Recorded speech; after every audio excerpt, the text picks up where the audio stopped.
Welcome back to WRPL. It's the podcast where we talk about all the things we were watching, reading, playing, and listening to. My name's Ben. And I'm Steve. What's up, Steve? Not much, Ben. Excited to be back. Excited to be back again, talking two Oscar contenders? Question mark. Yeah, big question mark on those. Our main topics are One Battle After Another and The Smashing Machine. Got a few other things we can talk about, but those will be the main focus. Apologies for any sound issues that we've had in the last 2 days. Everything's looking okay now, but you never know. So, all right, start with the roll. 6. Womp womp. I'm rolling terribly lately. Is that another 1? No, I think it's a 2. No, it's 7. Okay. Oh, cool. No news, no deaths, as far as I know. Jane Goodall died. Oh, did she? Oh, you didn't hear about that? No, I didn't. Yeah. Oh, that's sad. 91. Okay. Good. That's a good amount of time. Was she beaten to death by a gorilla, or did she go back for one more time and they said, enough is enough? She challenged the alpha of the pride. What do you call it? A gaggle of gorillas? A gaggle. I had my own answer. But so you didn't see the clip of her kind of like last words in her Netflix documentary? No. Oh man, you're gonna love it. So they made a documentary about her, which there was a clip that she knew wouldn't be released until after her death. At least that's what this thing is saying. But the interviewer was just because she's such a kind woman, he's like, is there anyone you don't like? And she's like, yeah, of course. And it's like who? And it's like, I wish I could put Musk and Trump and Putin and Netanyahu. I'm gonna mispronounce just all these real fucking bastards of people. It's put them on a rocket ship and send them the fuck out of there. She didn't say send them the fuck out of there. Yeah. But she was just like, yeah, there are some awful people in this world and they need to be put on a rocket, sent into space, and not come back. Nice. And I was like, wow, that's pretty great. That's pretty fucking awesome. What a way to go out. And then she made this really nice speech about hope, and if this is the end of humanity, we need to fight to the end, don't give up, fight for the children, hopefully the children will carry on, yada yada yada. It was a nice message to end on, but she was just like, yeah, these fucking people need to go. Well, go talk to your ape friends and maybe they could get in there and bust some heads. All right, well, you only have one thing besides our main topics. I have a couple, but I'm gonna let you pick of these things. So I watched Good Boy, Him, and Bone Lake. What would you like to hear about? This is the order I want to hear. Him first, then Bone Lake, and then Good Boy. Okay. Well, you're only getting one. Oh, I'm only getting one. That's the point. I'm not going to talk about all of them. You just get to pick one. We're going to keep it short and sweet. Oh, well, then I want to know about Good Boy. Good Boy? Okay. Yeah. I think that's the most interesting of the three. All right. Well, I just got out of this an hour ago. And this movie is a tight 76 minutes. It is so short. And even after the credits were 30 seconds, and then they have a 5 to 7 minute little documentary about how they got the performance out of the dog and how long it took. It took them 400 days to shoot this movie. Awesome. Because the dog is the director's dog. His name is Indy, and they're he's not an actor dog. Whereas you see that what was the trial with the very charismatic dog that was a good actor? Oh, yeah. Was that Anatomy of a Fall? Anatomy of a Fall. This is not that dog. He's not been trained. And they do a fun... I love the idea of just not an actor dog and just really bringing out the performance of this. Yeah, I'm sure when he talks to other actor dogs, they're like, oh, look who they just found on the street to give this role to. I could have done this role. We're trying to cast Ruffles. He's a fucking Timothy Chalamet of dogs. And they're just saying look how music and editing really changes the performance. And they show a scene when the dog is supposed to be scared and lifts his head and looks out the window and ooh, spooky. Then they cut to them actually filming and it's just Indy, come here, Indy, come here, look over here. And it's very funny. But it's a story of a dog that his owner is sick and some spooky things start happening. It's the answer to what is your dog looking at when it's looking in a shadowy corner, Yeah. or it hears a sound that nobody else hears. It's probably a boogin somewhere. A A boogin? boogin, Okay. yeah.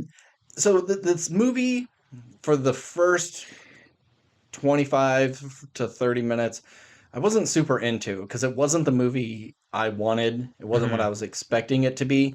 I figured it would be a typical horror movie where there's a family and wacky things are happening or spooky things are happening, and they're kind of oblivious to it, but the dog is keying in on it. And then it Hmm. would ramp up until, the family is aware of there's a ghost as well.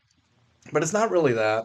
It's kind of it's almost less of like a haunted story and more of like the manifestation of his owner is dying of like lung cancer, Hmm. and maybe the dog just isn't understanding what the human is going through, so it's kind of It knows seeing its own something's thing. wrong, Something's wrong, but I can't put and my then paw on we're it. And yeah, and then perceiving it as something bigger. okay. I don't know if that's actually what it's supposed to be, or if it is like, no, this guy is just dying and there is a ghost, or the reaper that will take him away when he Mm. eventually dies. uh this gets creepier and creepier, and I really enjoyed it in the later half. They just have some really good scenes of locking a camera down, looking down a through a hallway or a doorway into a living room, and you're just like, what am I supposed to see? Because it is a very dark movie. A Yeah. lot of horror movies now are just so damn dark. And it works for this, because then there'd be a flash of lightning and okay, there's nothing there. And then you're looking again. I swear I'm seeing things. Like, Hmm. it really kind of messed with my head. Even shots of the dog, sometimes like it'd be up close up its eye, and I'm not quite sure what I'm looking at, and then, or it's like the tail, and it's like, I don't know. It was just kind of confusing to watch, because you really don't know what the hell's going on. And then some mud hand will come out of the shadows, grab the dog, and like rip it under the bed. But it turns out it was just like the human. It wasn't this mud monster that keeps showing up. The owner is kind of a dick. He's kind of mean to the dog at times, but I understand. He's dying of cancer and he's frustrated with everything. Um, but great performance from this dog, whether he knew it or not. This dog is so adorable. It almost seems like they had a puppet at times, because he just was really expressive, and they knew how to edit around its Yeah. just normal dog head movements. But I was sold. Uh, I don't know what to rate this. Probably like a B. Okay. It's a good movie. Gets pretty scary towards the end, and where I thought it was going, because there's like a dead dog in the basement that's pretty much eaten away. It's just a skeleton, and I was like, oh, is this going to be one of these, like, the dog has been dead the whole Mm, time, yeah. and Yeah. it's kind of discovering its life in the afterlife. It wasn't that. And yeah, it wasn't what I was expecting, and it could have been more Hollywood. But this is kind of like the dog version of Skinamarink, but good. Yeah. I was gonna say, but you hated But I Skinamarink. hate Skinamarink. Yeah, but it's that really dark blue shades Yeah. where Yeah. you Yeah. don't quite know what you're looking at. But you know, and a great poster, a very very good poster. So, like, do you feel that? Because I think this is the kind of movie that I wish, like, if this came out of a film festival or something, I'm sure it did. or like, but no, I mean, you didn't hear like, oh, Good Boys crushing at a film Yeah, festival. I'm sure. sure I went to things, but Hmm. I just mean like, this is kind of a fun concept that I feel like you don't really see Yeah. much of or Hmm. anymore. Like, this seems like the kind of thing like, oh, this is a director's first feature film, and it's Hmm. like I don't have any money to make a thing. This is my Clerks, but Yeah. my horror Clerks or whatever. Hmm. It's like I made it for $10,000. I casted my own dog. Yep. It took forever. Like I think there could have been like you could have talked about this movie in some way that really like kind of sold it, but maybe you just can't really do that anymore because Hmm. everyone just knows everything instantly. I don't know. Yeah. But anyway, I think this seems like a fun thing. But even if the production was a nightmare, because shooting for over years. like that's Yeah. Stanley Kubrick shit. Yeah, like they were saying this day's worth of shooting was for 8 seconds. Hmm. And if you're doing that every day is 8 seconds, that takes a week to get a minute of film. Like I wonder how, Jesus Christ. like, I No wonder wonder how it's big only the cast. 76 minutes. I wonder how big the crew is. Where they're just like, God damn it! I can't fucking stand working with this dog anymore. He's an amateur over It here. really just seemed like it was him, his wife, a couple of cinematographers and stuff, like very bare bones. This wasn't on a Bare set. dog bones. Yeah, Uh, no catering or any of that. So yeah, it, yeah. it did feel like a very small production. I do recommend it. And for those who are wondering, the dog does not die. You're okay. The dog does get like muddy hands and gets kind of like beat up a little bit at times, and it can Mm. be kind of scary. But no, the dog does survive. He would have gone to heaven either way. You know, That's where they all all dogs do. go. They all do. Alrighty. What do you got? I got a game. I beat a game. Is that So two weeks in a row? Didn't you have a game don't worry about week? it. Oh yeah, Death's Door last week. Yeah, but that was a short game, and this wasn't a super long game either. But I beat The Legend of Zelda: Echoes of Wisdom. Damn. Yeah, it. Yeah, this is the antithesis of a short game. Well, Because no, there's you're a thinking lot. of Oh God, I keep doing that. yeah. Yeah, Well, there's a you're bunch talking of about the cute chibi one with Zelda. yeah. So this is, I believe, the first Zelda game where you play like as the titular character. Don't you play as Sheik? No, I just mean like where you're the main character Okay. of this game. Like I'm It's sure not a there's- side It's mission. not a side mission or like a special thing or whatever. Like other than the very first moments of the game, you play as Link for like one fight, and then you're Zelda the entire rest of the game. And this is on I my wife got it for me for ages ago, and I just kept getting caught up in other games, and I was like, you know what? Let me go back to this game. I enjoyed Link's Awakening. It's in the same art style as the re the renewed version of Link's Awakening, which was on I don't know fucking NES or whatever it was. Um, but visually, really cute and adorable. It was quite a bit of fun. It's like not a difficult game.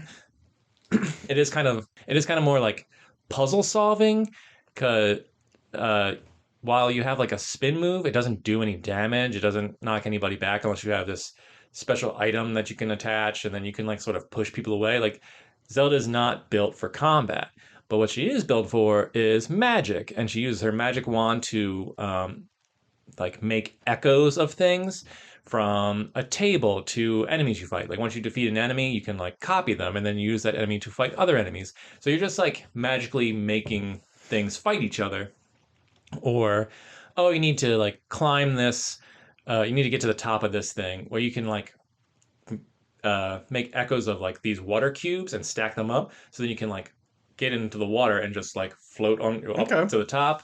Or you can like copy rocks that you can jump on and like climb things. Like there's a really fun game design element to it of like the amount of things you can copy and use. Now, don't get me wrong, there's a bunch I either like never used or used once. So it doesn't necessarily like warrant all of them, because you might defeat an enemy and it's like, well, this is just a weak goblin person, and then you defeat them like a big thing with a giant sword. It's like, oh, I'm just going to use that every single time I need to fight something. Like there's no reason for me to have. Yeah. But they do have like cost kind of amounts from like 1 to 6, so I can like if my like by the end of the game I had like a level 6 casting, let's say that's what it's called. So I can cast like 6 1 level monsters or like one big guy at 6. Most of the time I was just like, well, it just makes more sense to get the big guy. But it is kind of fun to just like throw out a bunch of goblins who are like and attacking. But it's your standard Zelda game in terms of like you go to the water temple, you go to the fire temple, you go to the desert area. Like it's all the usual suspects, and there's like a ton of different like little side missions that don't really get you much other than like some rupees or some ingredients so you can make smoothies. Okay. There's a whole side quest about smoothies because you're like collecting ingredients, and if you mix two together, they make a special smoothie, and they can like give you hearts or make you swim faster or give you stronger defense or whatever it is. But this is definitely like a more kid version of Zelda games, and they're all kind of for kids. Mm-hmm. But like you look at something like Tears of the Kingdom, which is like this big sweeping Yeah. epic of just like you can play this game for 100+ hours, and there's so much to do and see, and it's really action heavy. Where this wasn't that. This is like I want to play a Zelda game, but I want to be like super chill about it, Mm-hmm. Okay. and it's a good time. Recommend. You can beat it in like I don't know 15 hours or Cool. less. Um, yeah, I would, if you're a fan of Zelda, play it. Just for the fact that for once you get to play Zelda, Mm. and it's a new enemy. As far as I don't think this has appeared in any other. Okay. Usually it's Ganon or Ganondorf. This one was called Null. It's basically just a shadow void creature. Okay. Um, Null or Knull? Null. Okay. Um, yeah, so it's fun. It's different. Really interesting. Like gameplay with the puzzle solving and the combat and everything. But my only real thing is like there was so many times I just want to fucking hit a thing. Like you can Like, that's not this game. one of the Sorry, Steve. one of the powers I didn't mention is you can like kind of turn into an echo version of Link, but you have like this meter that depletes relatively quickly. So you can like if you want to hit some, you basically a lot of the boss fights is you do something that like kind of stuns them, and then you turn into Link and then hit him with the sword a bunch of times, Okay. and then jump back out, and then Okay. kind of repeat the process. So you do have like that combat ability basically, but I only used him when I had to because it's just like what's the point if I'm just like draining this meter and it's not I might as well just like keep making things and fight. Mhm. But yeah, so Legends of Zelda Echoes of Wisdom, thumbs up. That's our normal rating scale Yeah. for video games. Cool. Well, let's get to the big boys. What do you want to talk about first? Smashing Machine, one battle after another. Let's go Smashing Machine. I feel like I could either way. I have about the same to say, Probably, yeah. but I don't know. Yeah, let's get Smashing Machine out of the way. Uh, Written and directed by Benny Safdie of the Safdie brothers, starring Dwayne The Rock Johnson and Emily Blunt as Mark Kerr. What a terrible name. I know the whole time. Marker. Hey, Like, how is Marker. no one like making fun of this guy's name, or like this guy should have been doing a deal with Crayola or something? Something. I know that's Yeah. like the they're not famous enough to get that endorsement deal, Sure. but like if your name is Mark Kerr and you're not selling Sharpies, Yeah. what the fuck are you doing? I know. And one of the first movies I've watched where like two of the main characters are both named Mark. Normally you never Oh, yeah, have yeah, yeah. similar named characters, but hey, since it's based off real life, they couldn't be like, fuck it, just call that one Brian. But he is a fighter, a former wrestler turned like ultimate fighter.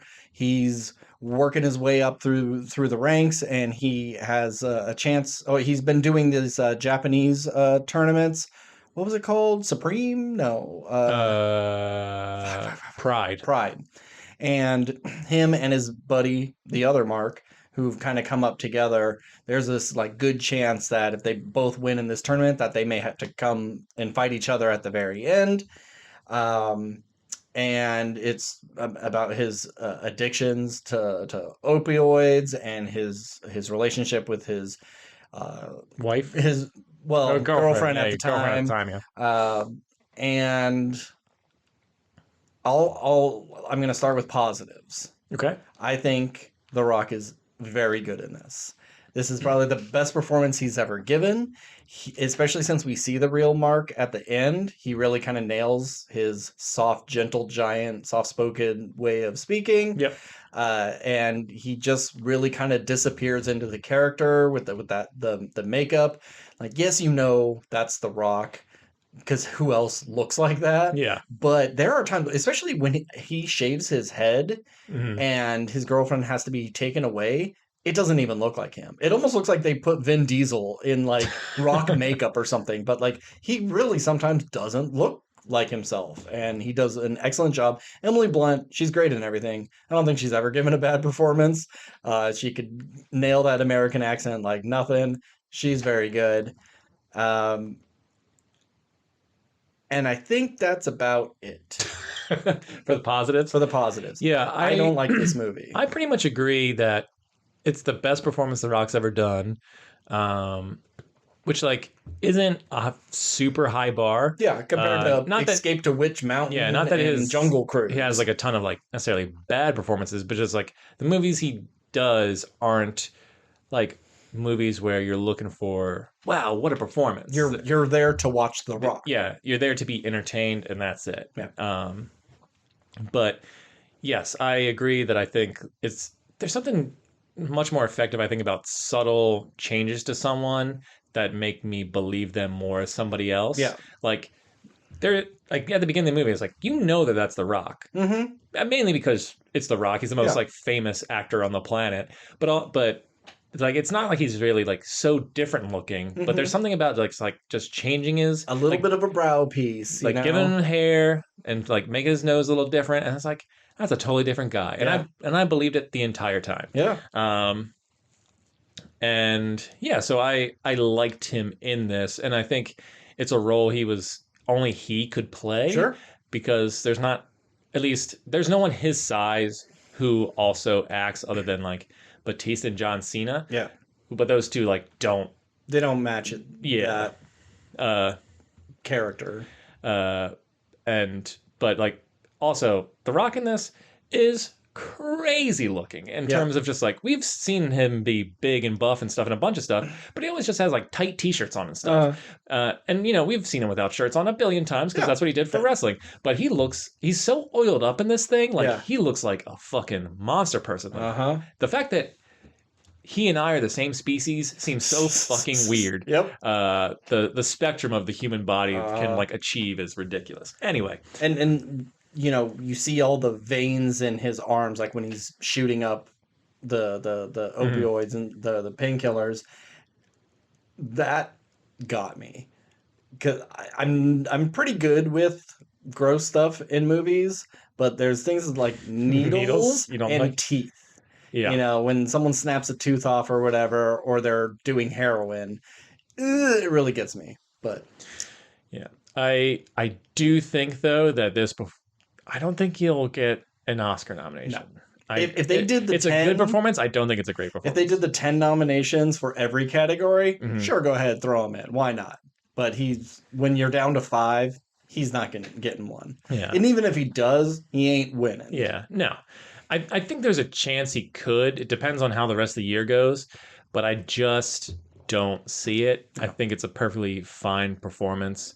But there's no like big like there's no real like big scene for me where it's just like this is the scene where it's like oh that's the Oscar scene. Sure. Like there's parts where they're like he's yelling with Emily Blunt's character and it's like okay I can see this being the scene that they play like for the nomination or whatever.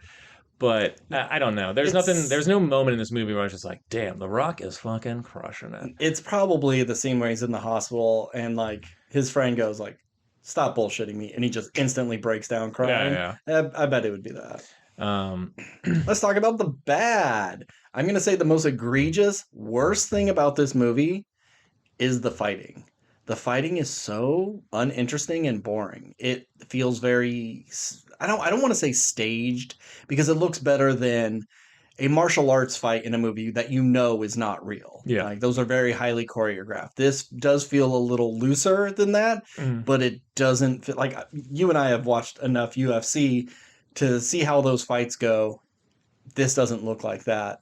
Yeah, but at the same time, a lot of those UFC fights that we do watch are also kind of boring, and it's just a grapple fest. No, absolutely, but it's real, and this is trying to like take a truncated version of those fights and do kind of like 4 major points to it, but it just doesn't feel natural. It feels like a scene in a movie, and for this is what he's known for, are these crazy fights. Let's fucking see it. I would have been fine if they cut to the actual footage of the real fights. Anything would have been better than this because it was not entertaining. Well, my problem with the fight's not or necessarily like the choreography of it or anything. My problem is it's like I don't know this guy. Most people don't know this guy. No. Because like this is a story no one asked for. Sure. And so you have this character who you're introducing us to. I mean, not a character, a real person, but in the context of this movie, a character who, like, oh, I need to have a reason to care for this guy. Is he such a great fighter? He's the unsung, like, pioneer of UFC fighting. But we never like got a sense of his style of fighting. Like he said, like, oh yeah, I come from a wrestling background, and you kind of see him like grapple with dudes or whatever. But then it's just like, okay, well, it's his rise back to like he lost, his rise back to the top. But there was no like real top to really get to, and the rest of the movie, like almost every fight he loses. Yeah. So like, there's no. I mean, in the beginning, he's winning all those fights because it's like low stakes stuff against, it looks like it's just in some back alley warehouse kind of thing. But then he gets to like Japan where it's on like a bigger stage, and it's just like, but then he doesn't win anything really. It's like, why are we watching this guy? Let's follow like, the other mark. You look at something like Warrior with Tom Hardy and Bill Egerton, like that movie is for the masses. It's like action heavy, ton of fun, easily accessible, like not a super deep story, but like you really like that movie because you cared about these two brothers, and it's from a filmmaker who like makes solid stuff, and the like you saw the progression of you root for Joel Egerton's character because he's like he's a teacher and a dad or whatever, and just like he's kind of like the underdog, and Tom Hardy's like this monster man military guy, and will they face each other? Like that's the stakes. Like we're gonna see these two guys fight at the end, but you see them like win again and again and again because it's like a tournament style thing. So it's like you see them like, oh, are they gonna lose this fight? Are they not gonna lose this fight? And all this stuff, and there's you're building to the climax, and this is like you're building to the climax, but you're not showing him do anything good to get to the climax. And then he loses, and then he doesn't get to fight the guy. Why are we following this kid? Like, what because is the his point? girlfriend was crazy and he was a shitty dude. Like, we're dropped into this guy's life without any knowledge. And I know Benny Safdie loved the Smashing Machine documentary and he wanted to make a movie on it. Cool, that's fine. But this movie almost feels like a documentary without the talking head segments, with the way it's shot. And with a documentary, you get a little information about where they're from. We don't need to hear everything, how he met Emily Blunt, where he was born, his very first wrestling fight, that time he watched Hulk Hogan throw a shirt out to him and he knew that was his destiny or whatever, whatever it is. But we're dropped in and they suck. They're not nice to each other. They're mean and they're just like picking at each other, and just like the scene with the cat. She just wants to sit on the couch with the cat, and he's like, absolutely not. Get the cat off it. But he's doing it in such a sweet voice that you're supposed to think he's a nice guy, but they're not very nice to each other. So I don't like either of them, so I don't care about their struggles or their journey. Yeah. So I think like the biggest problem with this movie is it never lingers on anything long enough for me to care. Like, okay, so we're not. There's a big chunk of like a lot of this movie is like him not fighting, and any fight that we have is all like relatively short or not interesting, and all shot from like way low at the bottom of the ring, and he loses all the time. And then it's like, okay, so the movie's not really about the fights. That's fine. They can be kind of uninteresting, but the movie's about him and his relationship with Emily Blunt. But we don't really ever get like enough development on their relationship or it's just like their first scene they're like kind of cutesy, and then everything after that they're just arguing. But like I have no idea who Emily Blunt's character is or like what she truly loves about him or why they're together, and just like I just don't care about her at all, and so like I just don't like seeing couples argue in movies a whole lot. It just, especially when that's all they are. Especially when that's all they do. And it's just like I don't see what he sees in her. It's just like, is it just like, oh well, she's there to cook for me, clean for me, and be my companion, and be in love with me. That's all that he wants. And she wants like the money and the but was he making that much money? Well, at least enough to like have an okay life. And I think that line of her saying, "You don't know anything about me," was like a really good point. Like, yeah, you guys are just in this relationship like out of convenience. You don't have anybody else, but you like each other, which so is that's which is enough. fine, but like then we need to go into that because at the you get to the end where it's like, oh, they they reconciled and they decided to get married. And then 6 years later, they They got a divorced. So it's like divorce. then it didn't fucking Yeah. matter. Like Yep. they, so like if you wanted me to care about this relationship, oh, they did get kind of a happy ending, but then realized it didn't work out. It's like, well, that's not a happy ending. Yeah. Like there's all these things that like is the movie this is the movie this is let's go to the drug addiction or the opiate addiction. Oh, the movie's going to be about his like struggles with that, but that's like 10 minutes of the movie and then Yeah. we never really address it again, Yeah. other than like, hey, he doesn't want to take anything later because he doesn't want to like, or he becomes like kind of annoying after Yeah. he like gets off Gets kind drugs. of self-righteous Yeah, about yeah, yeah. other people's use. Yeah. It's just like, okay, so we see him do drugs like once or twice, and that's it. And then it's like, well, I almost died, so I should stop doing that. Mm-hmm. And so I did. And so I did. And Yeah. then we never deal with it again. It's like, okay, so it's not, because we've seen so many biopics of like Yeah. musical artists who get into drugs and it's the rise and fall and it's all this stuff. And it like kind of has all those tropes, but isn't interested in like diving into those tropes, Mm-hmm. which like part of me goes, okay, good. We've seen those movies Yes. a billion times. Mm-hmm. So But let's supplement it with some really interesting stuff. And there isn't that because No. all that interesting stuff was the stuff that you wanted to like work around. Yeah. Uh, When it shows him throwing away all of his paraphernalia in the dumpster, I knew we were going to see a scene in the middle of the night, him going there with just a bathrobe on, jumping in the dumpster, Mhm. I got to do, okay, fine, this will be my last time. Nope, none of that. Okay, he's going to rehab. We're going to have a scene of him sitting in a circle talking to other people, and he's going to hear other stories and He's gonna have realize, this big monologue wow. about like how he like his dad used to beat him and he didn't and he made him feel small and I never want to feel small again Yeah. or something like that. Yeah. None of that. None of that. And then so it seems like there also a big chunk of this movie is like it reverts away from Mark One and then it becomes like a kind of slightly Mark Two movie near the Mm-hmm. end. And it's like, okay, well, wouldn't it be a fun movie if it's like about this brotherhood between the two Marks who both want to like make a better life for their families and like had a similar journey but went on different paths where like Mark II didn't do drugs, but this Mark did because he was in pain, and but they became like they were enemies, but then they became friends, but they have to fight each other at the end, but they didn't quite get there, Mm-hmm. and like Mark rose to fame, and the other Mark like went back to and is now destitute, Yeah. something along those lines, but like none of that really And you can't do it because it's not true. a true story. A fictionalized version of this you can make for some actual drama and some real good storytelling, but there's none of that in Yeah. here. I just wish it was about anything. Yeah. It doesn't seem to really be about anything other than like, well, yeah, this is this guy's story. It's just not really that interesting. Yeah. And then It's great for him. I would love to be able to have a documentary about my life and a movie where a big famous person portrays me. for sure. That's great. But that's for one person. Yeah.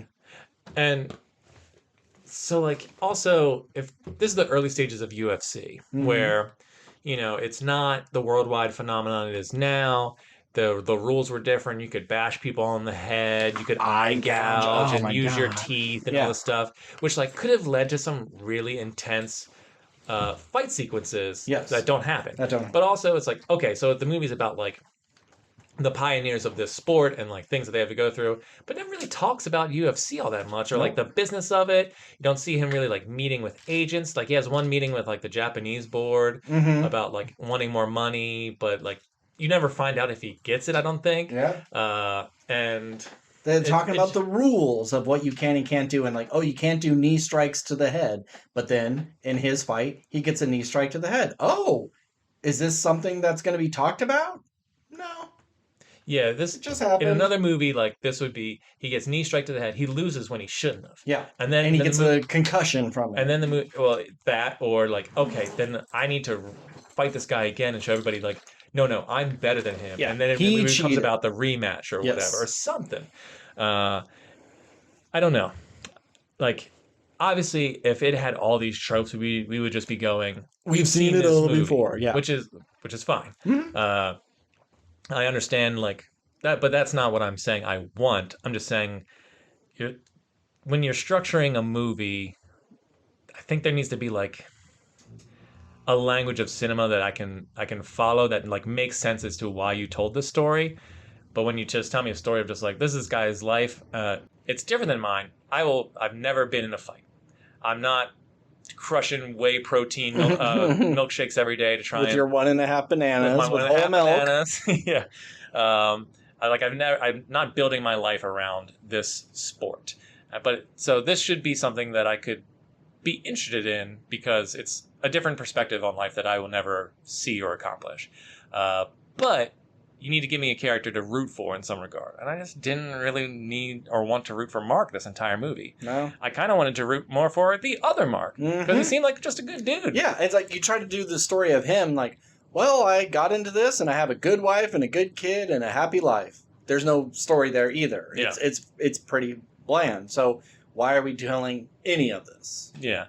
And so we'll move on. But then, so the very last thing in the movie is after, The Rock loses for the last time, we see like real footage of modern day Mark Kerr like at the grocery store, and he looks into the camera, waves, and like, "Thanks for coming by, folks." Hi, everybody. Yeah, gets in his car and drive off to just show like, oh, he's just a normal guy just now. A guy. He had his moment, his 15 minutes or whatever, and now he's just like the rest of us. He was a pioneer, but he doesn't get the credit he deserves. Yeah, but I don't know. I never got the sense like I wish the movie said like, you don't understand like how important he was to UFC, but it never really seemed like he was that important to UFC. He was just a guy who did UFC early on. Yeah, like there could have been 10 other guys who had similar stories. Like how I didn't see the documentary. Was Mark Kerr like that important to the sport? Did he like really pioneer things? Did he really change the game? Was his story the thing that like led other people to like join this thing? I never got any of that stuff. So this is like C, I think. I'm giving this a D+, and the plus is for the acting. I did not like this. Yeah, no, I didn't care for it. I'll never watch it again, I don't think. But yeah, I don't know. It's fine. I don't think it's terrible or unwatchable or anything. If you're into UFC, I'm sure you could like get something out of it. But just as a movie, I think it kind of like missed the mark. Yeah. No pun intended. No pun intended. All right, let's get to a better movie. And I have confidence in The saying Smashing that. Machine, the porno version. I know The Smashing Machine was one of the movies that we said late last year when we were trying to like guess what movies are. And it's funny, I think Marty Supreme and Smashing Machine were the two movies that were like, what the hell is this? Not having any idea that they were both Safdie brothers movies. Mm-hmm. That's funny. Let's get to One Battle After Another by Paul Thomas Anderson. All right. Steve, you want to give us a quick rundown on what this is? Sure. One Ballad After Another, written and directed by Paul Thomas Anderson. I said that already. Based on the book by Thomas Pynchon. I didn't say that. Vineland. Tells the story of Leonardo DiCaprio, who in his youth was a revolutionary... freedom fighter. Thank you. French 75? Who was part of an organization called the French 75. He was like the bomb expert guy. And this was in the early, late 90s, early 2000s, or early 2000s. Like 2008, 2009. Where he was against the government and the establishment. And so him and this group would like bomb banks and like help free immigrants from like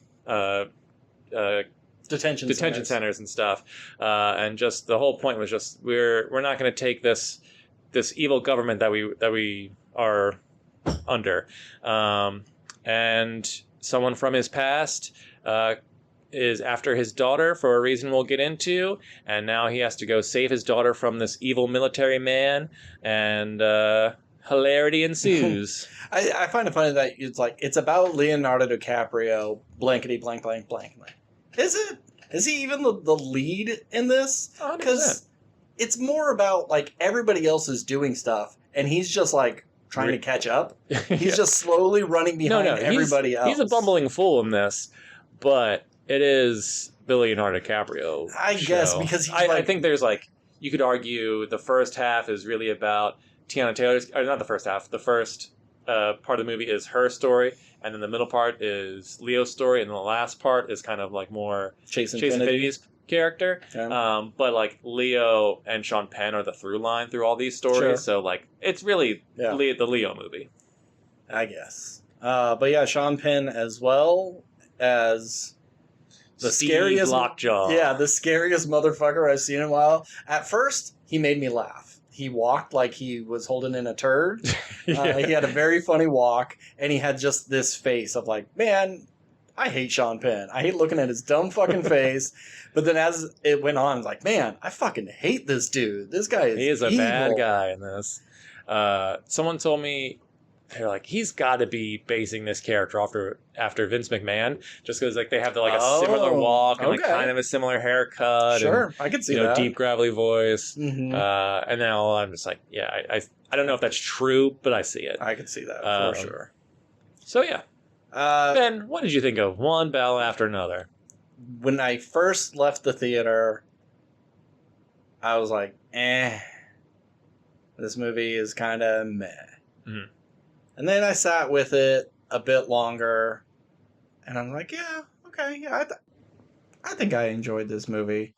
Then I just kept thinking about it and different scenes, and it just started growing on me more and more and more. I think it is the Paul Thomas Anderson movie, like a lot of Paul Thomas Anderson movies, I don't think I'll revisit. Mm-hmm. Whereas, like, I love Punch Drunk Love, I love Magnolia, I love Boogie Nights, and then There Will Be Blood is like number 4. And everything else underneath that is like, yeah, I saw it, and I don't need to see it again. I don't like The Master was great, don't need to see it again. Hard 8 was good, don't need to see it again. And this one falls in line too. So I'd say this is probably like number 5 of my P.T. Anderson scale. Yeah, I really did enjoy this movie, but it's not blowing my socks off. Like a lot of people are saying this is the best movie of the year, and I don't see it. I think it's a very well-made movie. It's a well-acted movie. There's a lot to like about this movie, but is it the best of the year? No, won't even make my top 10. Yeah. I mean, I think this is one of those movies where it's definitely the front runner for Oscars right now because 100%. It's like the first Oscar movie of the year. Yeah. You can make an argument for Sinners, Sure. but I think Sinners But that's a genre movie. Sinners going to fall short. Yeah. And people are going to go like, it was snubbed. It's like it wasn't really snubbed. It was its own thing. Yeah. But where this movie is just Oscar bait across the board in terms of casting, director, all that stuff. So anyway, I really like this movie. I don't think I'm in the same camp of like, do I think it's the best movie of the year? No, but I can see why it would be for a lot of people. And we still have quite a while till Oscars come out, and there's so many more things coming out. But I had a good time with this. In terms of like where it ranks in the P.T. Anderson scale, I'd say like I don't remember everything I've off the top of my head, but I'd like say probably somewhere in the middle. Like I like Boogie Nights more. I like There Will Be Blood more. I like Magnolia more, but I could see myself watching this one again. Where like I've only seen The Master once. Maybe if I watch it now, I go like, okay, yeah, it's better than this, but I'm also not gonna watch The Master again. It's like a real fucking downer. I did not like Inherent Vice. I never saw Phantom Thread. No. It's just like the past. Like I think this is kind of, I don't want to say a return to form for Paul Thomas Anderson, but it like made me go like, oh yeah, this guy, he still got it. He still knows how to make a really good thing. Because the past 3 or 4 movies, I'm like, I don't know. I care all that much. So anyway, I think Leo was good, but I feel like it's a very Leo performance. Like he's not like dashing or sexy. They really make him kind of like a gross, not gross, but like just a dirty hippie kind of character, Big Lebowski-esque. Yeah. But it's just him like yelling the entire movie, which Leo's known for his yelling scenes. You know, he's so big in this, and everyone Mm-hmm. else is so small. Mm-hmm. So like obviously his performance is the one that stands out, but so he'll probably be nominated again. Yeah. Um, But but like I saw him being compared to Indiana Jones, where it's like if he just did nothing, we would have the exact same outcome. He did not affect the story yes, in true. any sort of way, which is fine. You know, like it's not like he would just be stay at home and go, well, I hope my daughter's okay. Hmm. But I find it. I wonder if that's something that he did on purpose. If that's something he's trying to say, or if just in the writing, like, well, we got to have the dad chasing down his daughter, and if he doesn't, do much of anything, so be it. But he needs to be there when to rescue her at the very, very end. Yeah. I mean, I guess maybe if we want to guess, I'd say maybe it's like, yeah, it's more of a story about like passing the torch. Yeah, like when I in my youth, me and your mom, we were doing domestic terrorism shit, and then it didn't work out, and then I kind of like I don't have it in me anymore. But then you were in danger, and I went after you, and And I lit a fire. it lit a fire. I failed because like I've been out of the game so long, or like Mm-hmm. I'm not. I was never as competent as I thought I was, but you took care of yourself. I trained you. I raised you right, and she ended up saving herself in a way. And it's just there, and he's just there as like support at the end. Yeah. It's just like, yeah, it turns out you don't need me anymore. Hopefully, you can go on and do the things that I didn't do, and that Mm-hmm. kind of like we jumping to the end, and that's kind of like I think what it's like leaning into. It's like I tried, I did my part. Now it's up to you. Yeah. Um, but anyway, let's see. What do we want to talk about? I guess we can keep on with performances. My favorite performance of this movie, Benicio del Toro. Everyone's saying that. I thought he was kind of the most dull in this. Really? Like the whole time it's just kind of like, hey, come on, let's go. We're gonna do a thing. He's just like very bored through the whole thing, and I've seen him do much better performances in pretty much everything that he's done. He's a great actor, but he just was kind of sleepwalking his way through this one. Mm, I no, didn't see I it. disagree. I It's definitely such a small part. Like if you told me it was less screen time than Hannibal Lecter, I'd be like, yeah, for sure.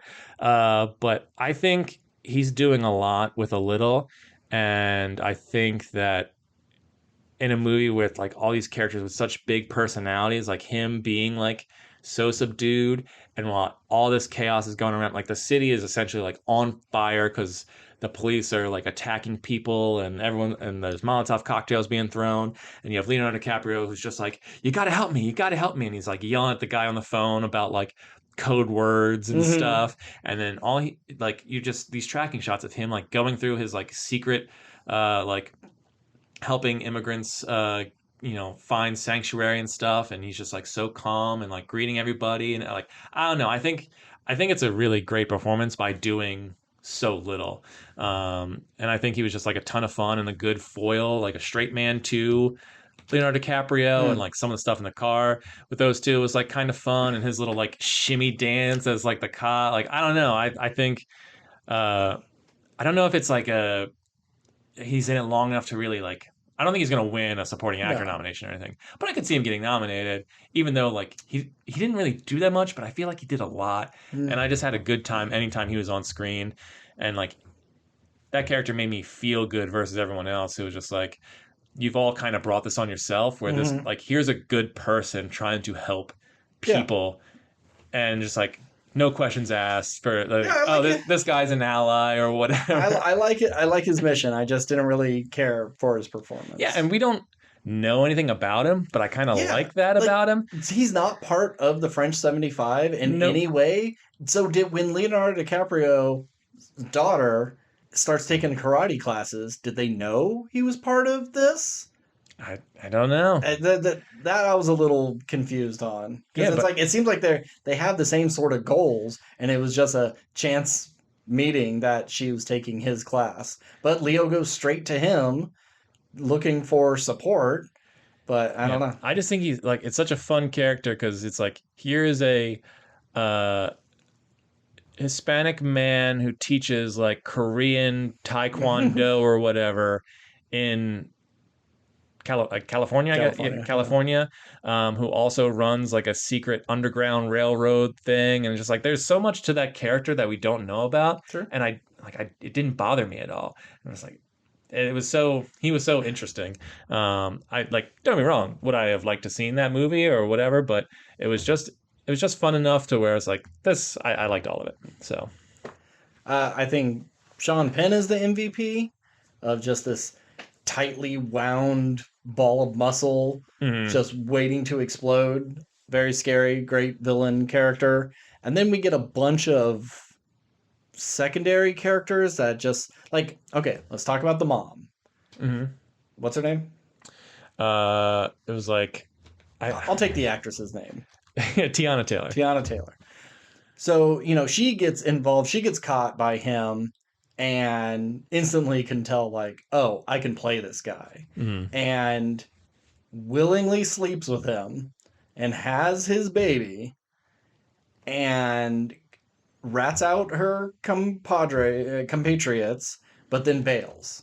Yeah, so let's go back for a second. So she helps break out, like at a detention center. Like the opening of the movie is them like saving all these people who have been detained, and then she like sexually humiliates him. So she put a gun in his butt, or like she does something to him. That's when they meet up at the hotel room. Oh, okay. But she tells him to like get an erection, and so she like is have it like she's pointing his gun at him and just get hard for me. But like they don't do anything other than just like look what I'm making you do, and then they meet up. He like catches her like planning a bomb. And he's like, I don't give a shit if you bomb shit. They're gonna meet me in a hotel and basically we're gonna fuck each other. Yep. Because I have a thing for black women, and but no one else can know about it. So it's just gonna be our little secret thing. And she's just like, okay, cool. Okay, yeah. But then yeah, I think she sticks a gun in his butt or something, Yeah. or it's implied. Whatever you're into.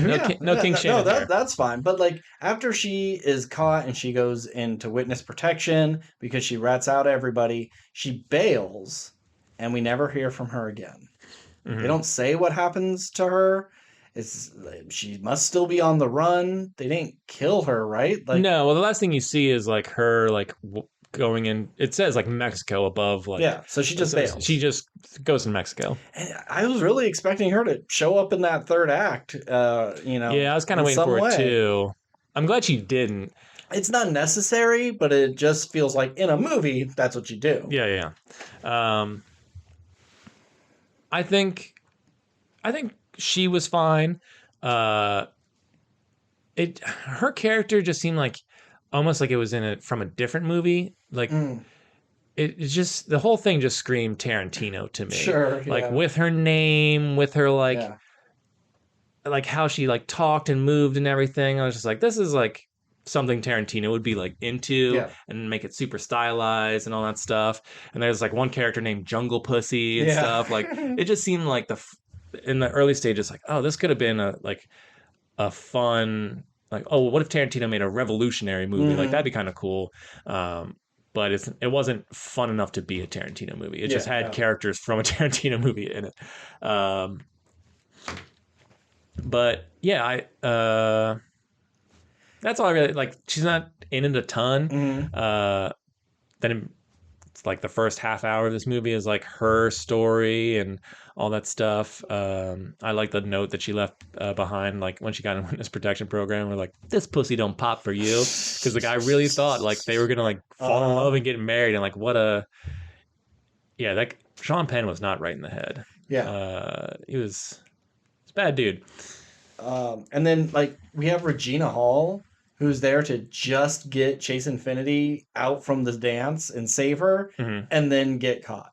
Yeah. Like that just feels like that's the mom character coming out of hiding to save her daughter because she gets wind of something and then gets caught again. Yeah. Like, so then what the fuck is the point of having Regina Hall in here? It's just another one of those characters. I wish we saw more of her in the beginning. Like she was always kind of in the background or had like a line or two, but it feels like she's supposed to be more important than she is. Yeah.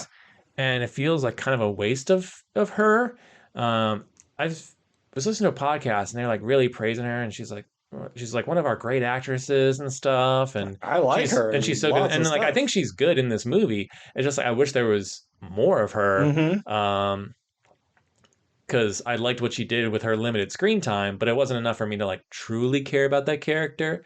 So like when she gets taken away at the end and you like don't know her fate, I wanted to like feel like really really Mm-hmm. bad. Because a But lot of is that part of the point of like we don't know what happens to a lot of these characters? Some of them we see get shot in yeah, no, pursuit, I'm not saying I and need to then see her like get tortured or anything like that, but like I but wish I you would just think there would be a shot of her in a jumpsuit and a jail cell closes in front sure. of her, something simple like that. So you just get at least a little bit of a resolution. No, I just wish I really dug her more.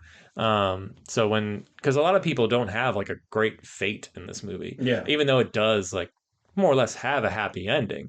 Um, so yeah, I think Regina Hall was wasted, or it just feels like you said, it could have been the mom character coming Mm-hmm. back, and then the daughter going like, "I don't need you Yeah. anymore," and then she can fuck off, or like the mom comes back, saves her, but then gets detained, and then Or gets killed by Sean or Penn, something, yeah, something because like he's that. like cleaning up his mess, Exactly. It just but seems like that makes it a little bit yeah, tighter. but it wouldn't make much sense for her to come back after all these years, unless there Sure. was like I mean, some info that she got where it's like, okay, I need to go save my daughter because maybe she's still on the like the comms.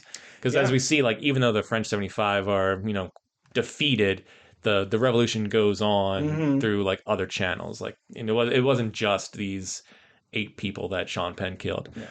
Although I did like that sequence Mm-hmm. where he's like going around killing like all the members who like were part of that bank robbery or Mm-hmm. whatever. Poor girl from Heim just getting a bullet to the side of the head. Uh, uh, Avon Barksdale, shout out The Wire. He was in it. Characters that I really liked, not because of who they are, but just how weird it was on the screen. Um, the Christmas adventurers, Mm-hmm. like just these white supremacists who have their own secret society, running things in the background that Sean Penn is trying to become a part of. Uh, the, there's just something about them being so disgustingly evil and flippant about it. It's Yeah. just like so casual for them to be talking this way, and it's just so gross and so nasty. But there was something so funny about these pathetic losers, especially when Sean Penn's trying to like bullshit his way out of having slept with a black woman, and one of them's just like, she was a semen demon, just it made me When he laugh. said I was raped but in reverse, Yeah. I was like, Jesus fucking Christ. Yeah. Uh, yeah, this movie does have some funny moments. Hmm. But yeah, I when I saw the trailer, I didn't really know what to expect from this movie because I really don't think the movie gives that much away. Like I didn't know that like from the trailer it doesn't mention that I think that they were like revolutionaries or anything like that. Yeah, Like sure they do. There's even that story of him going "Viva la Revolution," and as well, the stuff is going off. well, sure. Yeah, Like I I know know. there's like actiony stuff, but I don't know like the context of Hmm. that line or whatever. Because I'm pretty sure that's the only thing we knew about this movie was they were revolutionaries. whatever, if you say so. Um, but so I didn't know that this movie was like as political as it was, and I didn't expect it to be like Sean Penn like hunting down his like Hmm. affair love child to try and murder her. Like I didn't know Hmm. any of like the real story details. Um, and I forget where I was going with that. I'm all over the place. Okay, I have two main things I want to talk about. You could keep talking about whatever, but these are two things I want to talk about. The messaging, I think, is a little weird because everybody who's part of the French 75 who gets arrested rats out their partners, their Mm. compatriots to save themselves. And is that the messaging of you can't trust anybody no matter what? Because that's the main theme of Battle Royale is just why do you choose students of one classroom to go kill each other? Like, well, it puts it in everyone's mind that you can't even trust your neighbors. The person that you've been going to school with for years can suddenly be turned into a killer and will do anything that it takes to save their own life, even if that means killing you. And so all these people are doing whatever it takes to save their skins, except for Leonardo DiCaprio. He says he's Batman. Um, but everybody else throws everybody else under the bus.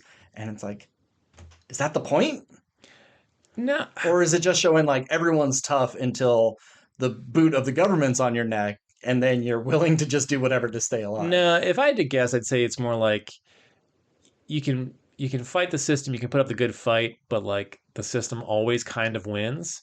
That's a bad message too. Yeah, but that might be like that's what I would think it's more saying. It's not that like the fight isn't important or you can't do good work, but it's very easy to go like I'm doing all this for the people, but now I've affected someone in my life. You know, she like when Tiana Taylor's character gets arrested, she gives up everybody but her husband or boyfriend or whatever they were at the time and the baby and but sells everybody else out. When that one guy who's like on the radio or whatever, he gets caught, like he was like, do whatever you want to me, like I don't care. It's like, but then we'll like kill your sister. We'll go kill your sister or whatever. It's like, all right, well she didn't ask for this, so now I gotta rat him out. I think the only like silver lining is like Sean Penn gets his comeuppance, but the guys at the very top, but that's because Sean Penn fucked up. Like the guys at the very top, they're all still there. Like they don't get their just desserts because no one knows that they're in the shadows, or if they do, they like can't touch them. So like I think that's kind of more what it would be saying is just like it's real hard to fight people who are like so far above you, but you can sort of like get them every now and then, like the guy in the car. It was just like seemed like the assassin of the group, but also like he seemed like, okay, I'm a member of the team, but he does like the dirty work. Tony Goldwyn isn't going to go out and shoot a guy. This guy's going to do it. So like, but he's going to do it in a polo too. Yeah. But and then it's like, oh, Sean Penn, at least that guy fucking dies. Yeah. And it's like, what a pathetic thing. Like, he finally made it. I mean, he got part of his face blown off, but he made it. He's got his corner office in a building. Yeah, what's he fucking do? What's the white supremacy job? I don't know. You know, I understand that they kind of said like, oh, we do have some like generals or whatever, or like military men in our group for like tactical reasons. So I was like, okay. I'm sure it's all just business, you know? And you got to have an office to conduct business. Yeah, like dude, Sean Penn thing, like his job was just to like, was he going to be doing what he was doing before with the military? Just with or would he retire from them? Or like his job is now hire other military guys to do the immigration stuff? I don't know. Who cares? It's all shadowy secret society bullshit, and fuck those dudes. Yeah. But I did think it was funny when they were like, "Hail Saint Nick." Yeah. Hail like, Saint Nick. I mean, they didn't say it like that, but it was a very clever way to kind of like get Satan in there without actually saying it. Yeah, I'd like to know more about what a Christmas adventurer is. Yeah, I mean, I think just someone who believes in Christ and the whiteness of man. Yeah, I think it's really clever because it sounds sweet and innocent, but you have like the snow and the whiteness of that, plus like, you know, the Christianity element, plus you get to say, I think it was more like, how do I say Satan without saying Satan? And it's like Saint, I'll make them Christmas thing. Maybe it works across the board. And the thing that I hated about this movie was the music. Oh my God. So much of it is just a piano going ding, ding, ding, ding, ding, ding, ding, ding, ding, ding, ding, ding, ding, ding, ding, ding. It was driving me nuts. Bad music. Like, he's pretty good with his music. Especially like Punch Drunk Love. Punch Drunk Love has a great soundtrack. Boogie Nights has a great soundtrack. Magnolia has a great soundtrack. This, that score was awful.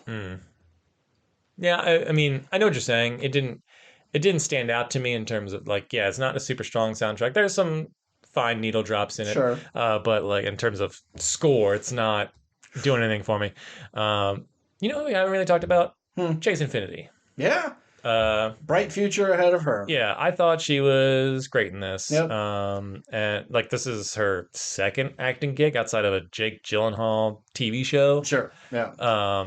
So good on her Yeah. for landing the role, holding her own against some big names. You will see her in a big DC thing, a Jurassic World, A Hunger something. Games or something. Something, one bit with those big franchises. She's gonna get dropped into it just because she's like the new name. Yeah. And what a great name, Chase Infinity. So cool. It sounds like a live, laugh, love sort of thing. No, don't get me wrong. It's a little pretentious, but it's still a cool fucking name. And I hope it's her real name and not just an actor name. Yeah. What's her middle name? You know, like Chase Dat Infinity. Ugh, just really ruined it. But yeah, I thought she was great. I like that she was able like to hold her own. Mm-hmm. And you know, in another movie where she finds out that the villain is her father, it's like, you know, maybe she's struggling, like, oh, like this guy's my real dad, and I always knew something was off or whatever. And just like, no, I don't give a fuck if you like are my biological dad. Like Leo raised me. That's my fucking dad, dude. Yep. I like that she killed a guy. And in a clever way, like that rolling hills scene. Yeah. Like through the whole movie, I wasn't getting any sort of great moments of cinematography that blew me away. There's a couple of nice shots, but it nothing was jumping out. Yeah. But then once that rolling hills scene happened, I was like, oh. Yeah, the final chase is like good filmmaking. Yeah. Really interesting and fun. And a clever way to stop the bad guy. Like, Yeah. Just get over the hill just enough. You know, I was thinking that I feel like P.T. Anderson is kind of an epic filmmaker. Like he makes, like when you think epics, you think Gladiator, Lord of the Rings, maybe even Lawrence of Arabia. Maybe even like something like Saving Private Ryan. Even Troy. Troy. But I think he like makes the same kind of movie, but just about with smaller stories. Like I feel like lots of wide shots, sort of like these big sweeping movies on like big ideas, but just about like real people. I just think that's an interesting like skill to have, where you can do these big movies, but just make me invest in the characters to where like I kind of forget that I'm in this like giant adventure. Christmas adventure. Yeah, with the exception of Inherent Vice. That movie's not epic. That movie's that movie's weird to be weird. Yeah. But like There Will Be Blood, I think is like an epic movie, even though it's just about a guy mostly it's like in one spot like drilling oil. Yeah, it's a business movie more than an action movie. Yeah, like the whole movie is just like him going into different rooms and talking to people about I'm a businessman, you see. But like it just feels so fucking big in that movie, and I feel like this does that too. Let's see. I think the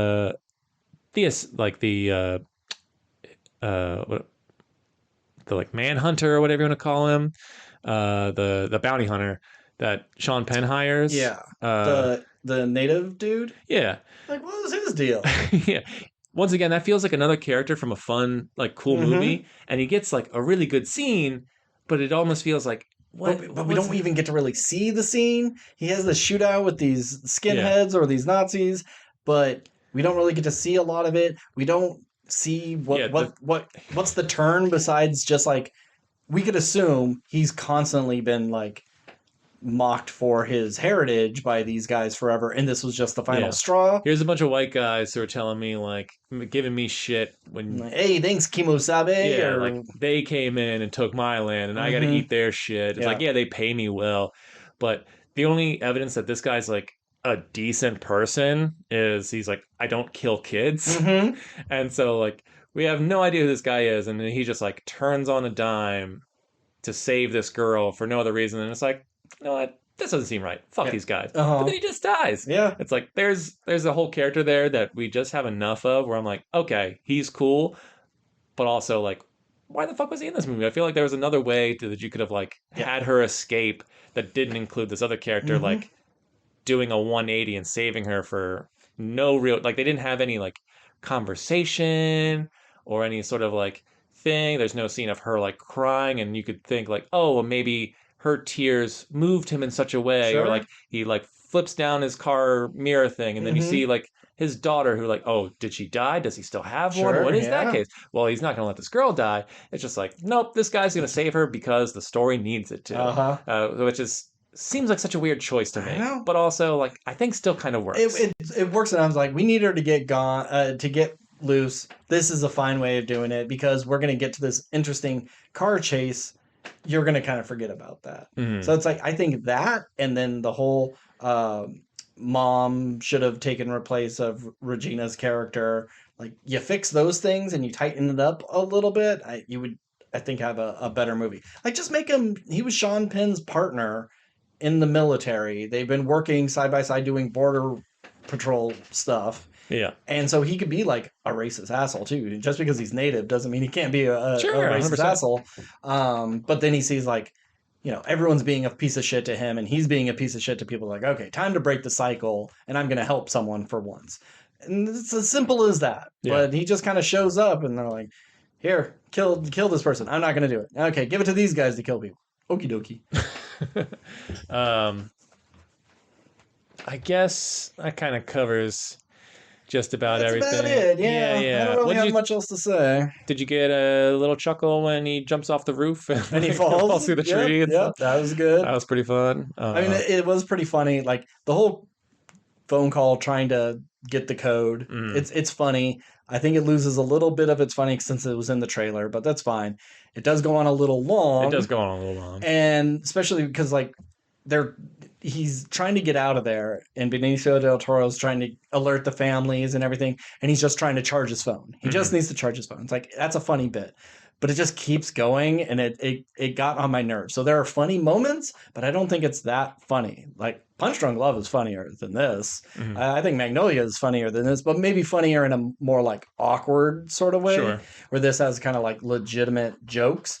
I just think people were so desperate for like prestige directors coming out with a good piece of media that everyone's like jumping on it. Like, this is the funniest, best movie of all time. Like, no, it's not any of that. It's fine to like this movie. It is a very good movie, but it's not the be all end all. It's not even, top 3 PTA movies. So yeah, I'd be interested to see where this goes. It's like, it's not the only thing that I can think of like that's coming out soon where there's a trailer like, okay, that's definitely a contender. Like, it seemed like the Smashing Machine was like supposed to be. It was supposed to be. Like, they really did a good job marketing it and like showing everybody doing a standing ovation and him winning like director or whatever. We're talking about Smashing Machine. Yep.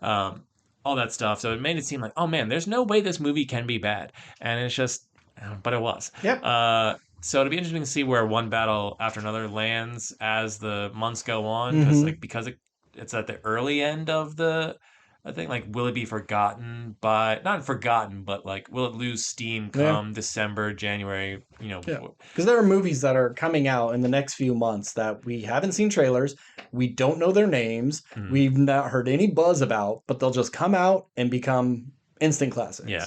Is Marty Supreme going to be the thing that really sweeps? I watched that trailer before Smashing Machine. I am not interested in that movie. Really? No, not at all. Okay, Safdie brothers, knock it off. Get back together and go make Good Time 2 or something. That would be fun if like Smashing Machine was actually really fucking sweet and Marty Supreme's sweet. And it's like, it's really the battle of the brothers. I think that'd be cool. That would be. But that's a movie right there. Yes. We'll write that up.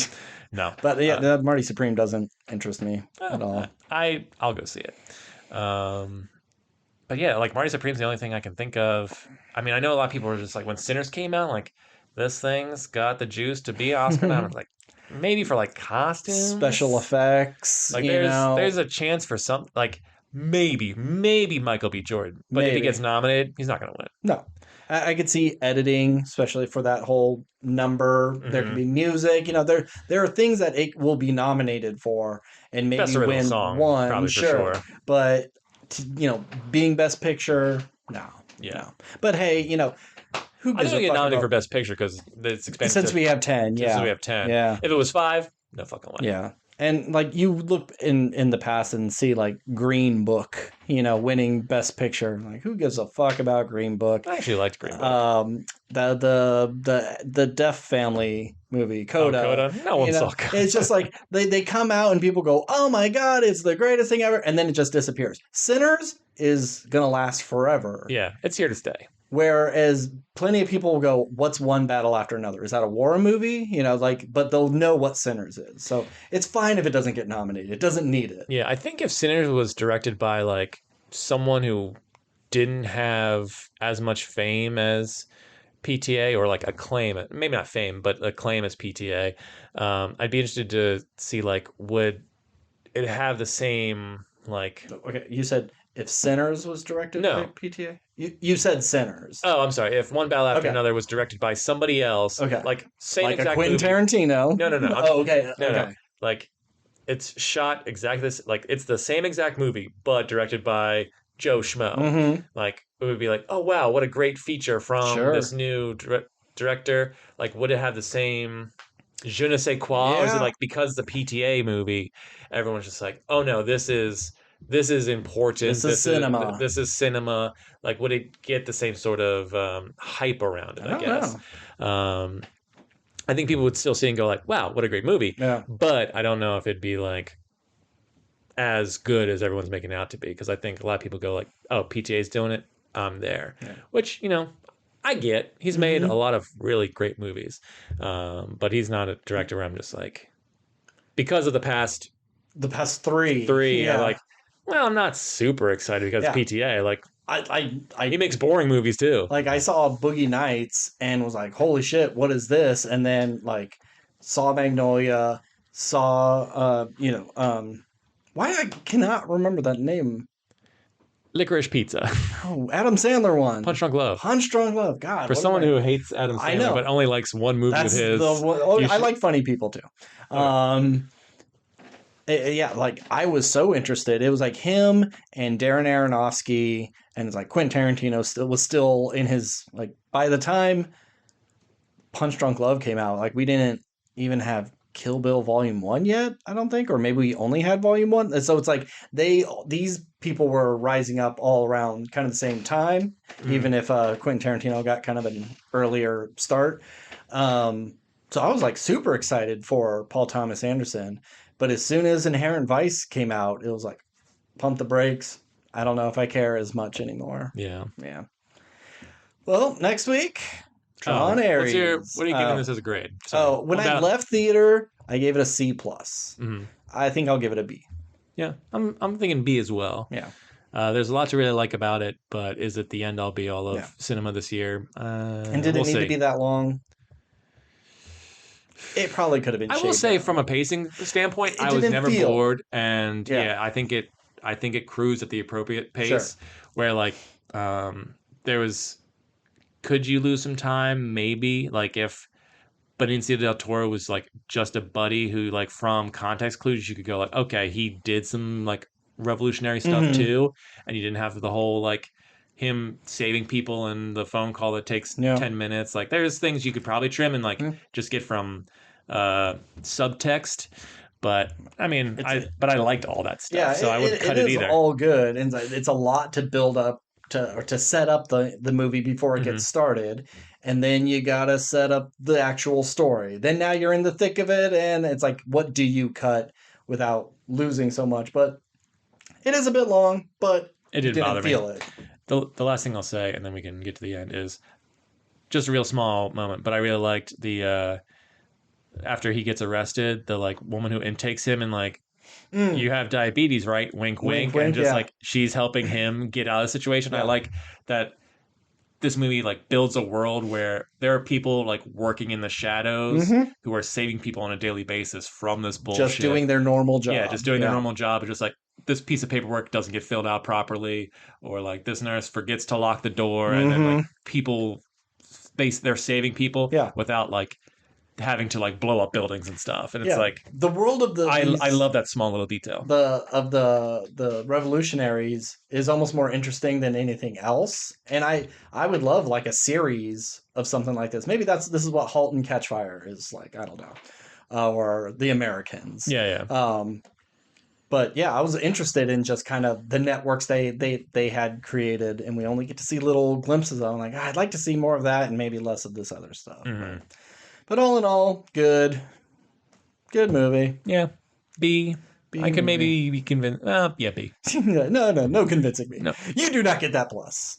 All right, so next week is Tron Ares and Black Phone 2. I don't care about Black Phone 2. I'm not seeing Black Phone 2. I didn't see Black Phone 1. Good. So. It sucks. All the Black Phone fans out there, what is the big deal with it? It's not that great. It's kind of stupid. He's called the Grabber. It sounds like an American Pie spring break sort of thing, like this guy going around just honking boobs, and he's the grabber. He's pinching butts and stuff, and like, oh, it's like, okay, he's grabbing kids off the street, but that's not a scary name. Yeah. But Tron Ares looks cool.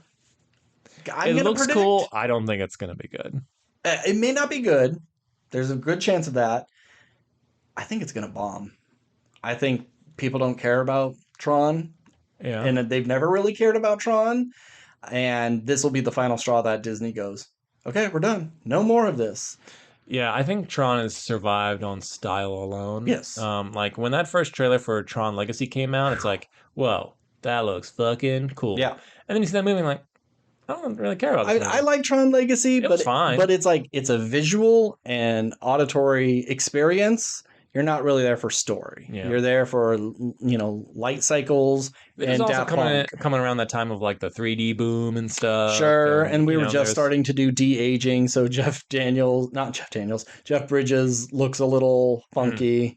It's going to look much nicer in this one for sure. Yeah, but from a trailer standpoint, I think it looks sweet. Yeah. But do I think it's going to be a good movie? Probably not. Probably not. Because it's got. But hey, shout out Greta Lee from Past Lives doing this movie. Woo! Isn't she on like the morning show? Or isn't she on a TV show right now? Yeah, I think it's the morning show. Okay. I just saw her pop up for something. It's like, oh, that's the Tron lady. I don't know her from anything else. Okay, yeah, that's what we're doing next week, probably, and I probably won't have much of anything else. Oh, we'll talk Peacemaker, because the finale is happening, so we'll talk about that. I'm just playing Ghost of Yote, so I don't got time for no movies, TV, and bullshit. So if you want to get in contact with us, we are at WRPLpodcast@gmail.com. We're on Instagram, TikTok, Threads, and Blue Sky. As always, I'm Ben. And I'm Steve. And keep consuming.